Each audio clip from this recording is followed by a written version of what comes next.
కాకతీయ సామ్రాజ్యంలో మరి మా మహిళలందరూ కూడా ఆత్మ గౌరవంతో ఆనాటి నుంచి ఈనాటి వరకు ఆచారంగా సాంప్రదాయంగా బతుకు తల్లి అని బతుకునిచ్చే బతుకమ్మను అత్యంత వైభవంగా నిర్వహించుకుంటున్నటువంటి ఎంగిలి పూల బతుకమ్మ నిర్వహించుకుంటున్నటువంటి మా అక్క చెల్లెలందరికీ పేరు పేరున బతుకమ్మ శుభాకాంక్షలను తెలియజేస్తూ స్థానిక ఎమ్మెల్యే రాజేందర్ రెడ్డి గారికి, గౌరవనీయులు ముఖ్య అతిథులు బట్టి విక్రమార్కన్న గారికి, అదేవిధంగా శ్రీనివాస్ రెడ్డి అన్న గారికి, సాంస్కృతిక శాఖ వారి ఆధ్వర్యంలో నిర్వహిస్తున్నటువంటి జూపల్లి కృష్ణారావు అన్న గారికి, సోదరిమణి సురేఖక్క గారికి, ఎంపీ గారికి, కావ్య గారికి, మేయర్ సుధారాణి గారికి, వేదిక మీద ఉన్నటువంటి ఎమ్మెల్యేలు, కార్పొరేషన్ చైర్మన్లు, పత్రికా మీడియా సోదరులందరికీ హృదయపూర్వక నమస్కారాలు.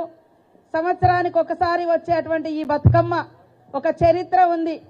కాకతీయుల కాలం నుండి ఈ బతుకమ్మ ఉంది అని చెప్పడానికి మనం బతుకమ్మ ఆడేది మొదటి రోజు దేవుడి దగ్గర అయితే తర్వాత మరి చెరువులోకి వెళ్ళి బతుకమ్మలు నేస్తూ ఉంటాం.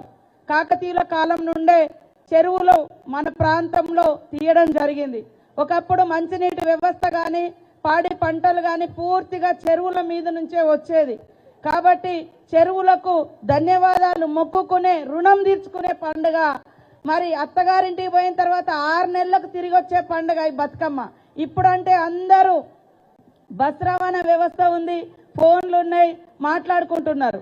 కానీ ఒకప్పుడు అత్తగారింటికి పోయిన బిడ్డ కడుపు నిండా తిన్నదో తినలేదో అని మరి పండుగకు వస్తే 9 రోజులు 9 రకాల నైవేద్యాలను పెట్టి మనమందరం ఇక్కడ కష్ట సుఖాలు, చిన్ననాటి అనుభూతులను పంచుకుంటూ మనం తెచ్చిన ప్రసాదాన్ని కూడా పంచుకొని కడుపు నిండా కష్టాలు సుఖాలు పంచుకోవడం, అమ్మ పెట్టినటువంటి నైవేద్యాన్ని దేవతలకు పెట్టి మనం కూడా తీసుకొని తద్వారా ఆరోగ్యాన్ని పొందడం. కాబట్టి ఆనవాయితీగా మన పూర్వీకులు ఇచ్చిన ప్రతి పండుగలో ఒక సైంటిఫికల్ రీజన్ ఉంది. గౌరమ్మను మొక్కి మరి ఇవాళ అన్ని రకాల పూలలో కూడా ఔషధ గుణం ఉంది. వర్షాలు పడి చెరువులు నిండిన తర్వాత ఒకప్పుడు ఎక్కువ మనం చెరువుల నుంచే నీళ్లు తీసుకొచ్చుకొని తాగేది. ఆ చెరువు నీళ్ళల్లో మంచింది, పచ్చింది, ఏది ఉందో తెలియదు. కాబట్టి ఒక రకంగా ఇవన్నీ వేయడంతో చెరువులు కూడా శుద్ధి చేయబడతాయి.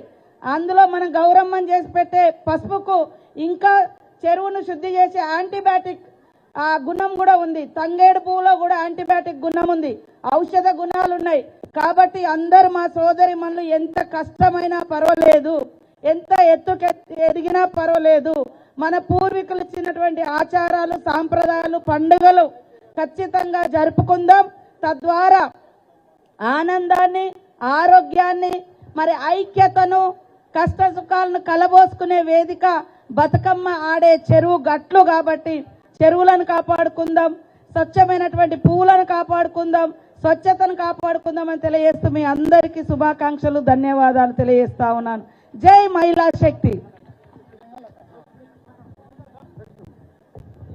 Thank you madam. తెలంగాణ సాంస్కృతిక సారథి సంక్షేమ బతుకమ్మ పాటను సిడి ఆవిష్కరణ దయచేసి మంత్రివర్యులు చేతుల మీదుగా సిడి ఆవిష్కరించవలసిందిగా విజ్ఞప్తి చేస్తా ఉన్నాం. తెలంగాణ సాంస్కృతిక సారథి చైర్పర్సన్ గద్దర్ వెన్నెలక్క గారికి హృదయపూర్వకమైన స్వాగతం, సుస్వాగతం. తెలంగాణ సాంస్కృతిక సారథి సంక్షేమ బతుకమ్మ పాటను మరి ఉప ముఖ్యమంత్రి వర్యులు చేతుల మీదుగా ఆవిష్కరిస్తూ ఉన్నారు.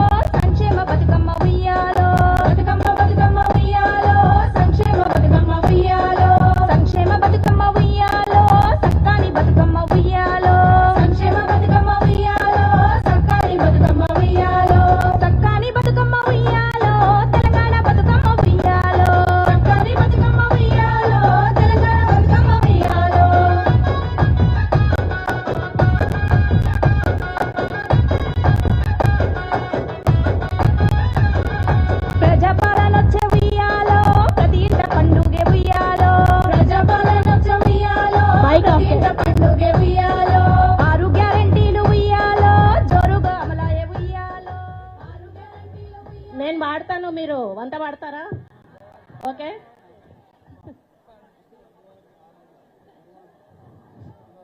అమ్మా ఉయ్యాలకు రాదు కానీ చిత్తులో చిత్తూ చిత్తుల బొమ్మ శివుని ముద్దుల గుమ్మ చిత్తూ చిత్తుల బొమ్మ శివుని ముద్దుల గుమ్మ